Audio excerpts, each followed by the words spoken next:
The statements we're about to show you are from the Holy Quran, and is said to be the official, unchanged, pure word of God, revealed over 1400 years ago. Claiming to be the word of God is a heavy statement, and without proof, or if a single contradiction is found within the book, the apparent word of God will be proven false. So without further ado, let's put the book to the test. In the 23rd chapter, titled The Believers, from the 12th to the 14th verses, God is said to give a detailed description of how the human being is formed.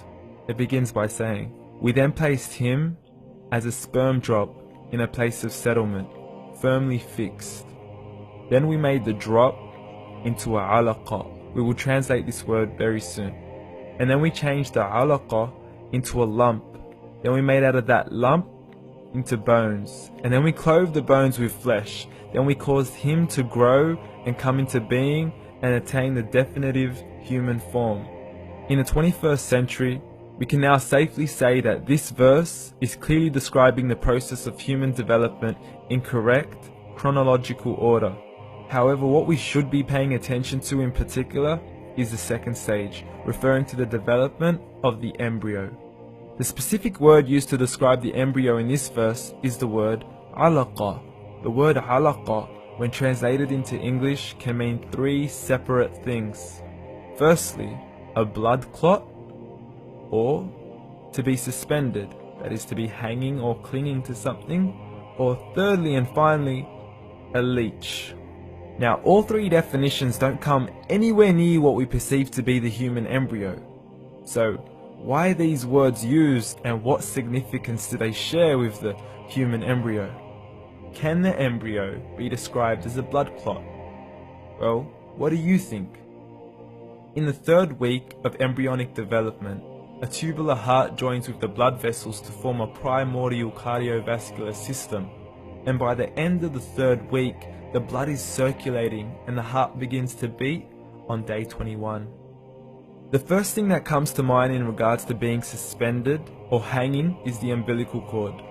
But we can't use that example because we are simply referring to step 2, before the baby has even formed. But we now know today that the umbilical cord is formed from the connecting stalk. And the connecting stalk is formed as soon as the embryo is formed. The embryo's connecting stalk has even been described by John Allen and Beverly Kramer as an object to suspend the developing embryo in the extra-embryonic column. So an embryo is suspended and does have a strong resemblance with a blood clot. What on earth would an embryo have to do with a leech? Figure A shows the structure of an embryo at 25 days. Figure B shows a leech.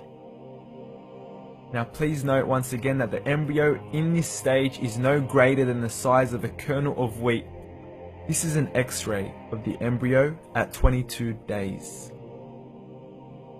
This is the internal structure of a leech.